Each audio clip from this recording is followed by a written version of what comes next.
Aujourd'hui, nous allons parler d'un semis super facile et productif, le semis de fèves.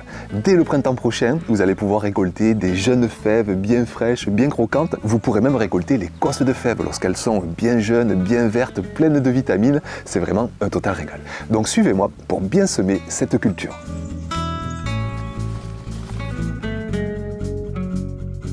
Les plants de fèves peuvent se satisfaire d'un sol assez compact. Mais dans l'idéal, la culture préférera avoir un sol bien meuble, bien drainé, bien allégé. Alors essayez de prendre une poignée de terre dans vos mains et si vous ressentez la moindre compaction, n'hésitez pas vraiment à alléger votre sol.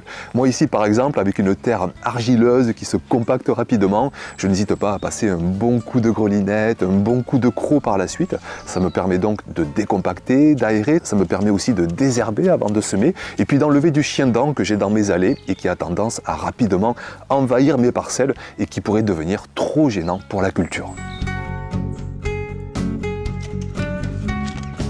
Si vous avez un paillage avec un sol bien meuble en dessous, inutile de dépailler, vous allez le voir tout à l'heure, on va pouvoir semer directement à travers ce paillage. Concernant la richesse du sol, il est bon de savoir que la culture de fèves fait partie de la famille des légumineuses. C'est une famille de légumes qui demande très peu de minéraux essentiels, elle est très peu gourmande. Alors inutile d'apporter beaucoup de compost ou des engrais organiques, la culture se suffira bien souvent de la richesse naturellement présente dans le sol. Mais si jamais vous avez déjà fait ces apports, que ce soit de compost, d'engrais organiques, pas de panique, cette richesse va rester dans le sol et servira de nourriture pour les cultures gourmandes qu'on installera après la culture de fèves.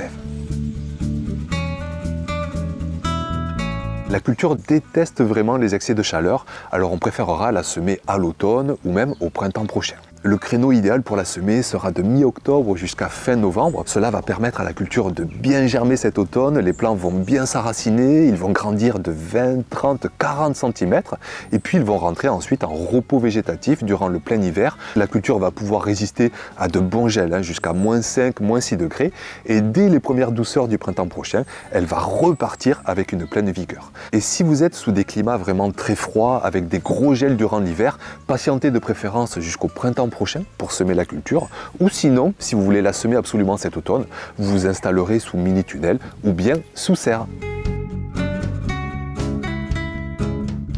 La culture peut se semer de deux façons différentes, que ce soit en ligne ou en poquet. Alors commençons par la technique en ligne. On va semer une graine tous les 10 cm environ, une graine qu'on va enterrer à chaque fois de bien 2-3 cm de profondeur. On dit souvent qu'il faut enterrer la graine de 2-3 fois son épaisseur et les graines de fèves sont vraiment bien épaisses. Donc une graine tous les 10 cm, ça va permettre d'avoir des plants qui seront vraiment bien aérés, de minimiser au maximum les risques de maladie. Moi c'est une technique que j'utilise très souvent ici au potager et je peux vous dire que ça se passe très bien.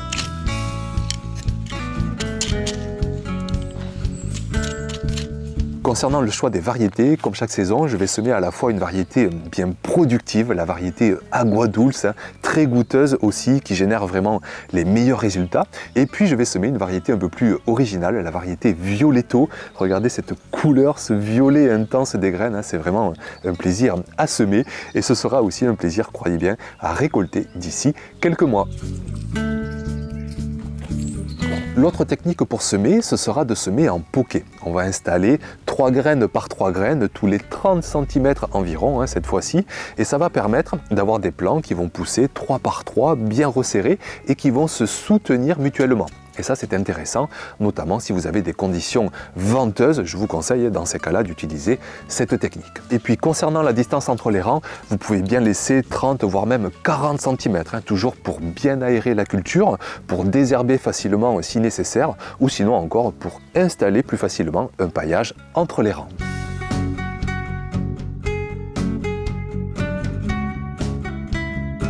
Les plants de fèves peuvent atteindre une hauteur assez conséquente. Je me souviens en voir qui me dépassaient pratiquement avec le risque que les plants ne se cassent, ne s'affaissent au moindre coup de vent. Même si vous semez en poquet, c'est un risque qui peut arriver. Alors pour cela, vous pouvez tutorer la culture en leur offrant un support, que ce soit un grillage, que ce soit des treillis, que ce soit des cordes que vous allez tendre, soit pour attacher les plants, soit pour les encercler carrément et éviter donc que les plants ne se cassent. Pensez aussi au printemps prochain à désherber, si jamais jamais trop d'herbes indésirables portent concurrence à la culture. Pensez à arroser si votre sol s'assèche de trop. Et puis faites attention aussi aux ravageurs, notamment aux pucerons, qui sont souvent synonymes de cette culture. N'hésitez pas à passer un coup de jet d'eau par exemple sur les plants pour faire fuir ces pucerons. Ou encore plus efficace, vous pourrez asperger du savon noir dilué dans de l'eau. Et là vous allez bien réguler, bien contenir ce problème de pucerons. Et puis dès le mois d'avril sous les climats doux, mois de mai sous les climats moins doux, vous pourrez commencer à récolter la culture. Alors dans un premier temps, vous pourrez récolter les cosses que vous pourrez manger en même temps que les fèves qui seront toutes petites encore à l'intérieur. Vous pourrez les couper en morceaux, les cuire, faire de fabuleux veloutés. Quelques semaines plus tard, les cosses vont bien grandir, vont commencer un petit peu à devenir marron. Dans ce cas-là, on ne les consommera plus, on les mettra au compost ou en paillage et on mangera les fèves crues à l'intérieur qui sont encore bien tendres, bien vertes, bien craquantes. Et si vous laissez passer encore quelques semaines, cette fois-ci vous aurez des énormes cosses bien marron avec des énormes fèves à l'intérieur. Cette fois-ci on préférera les manger cuites. On enlèvera ainsi la cosse, la peau qui entoure les fèves pour se régaler de ces fèves cuites, par exemple en risotto ou encore dans des couscous, dans des tagines. C'est vraiment un total régal. Voilà pour les fèves, vous avez vu qu'elles sont vraiment faciles à semer, vous n'avez qu'à choisir votre méthode préférée et à vous les belles fèves du potager pour la saison prochaine.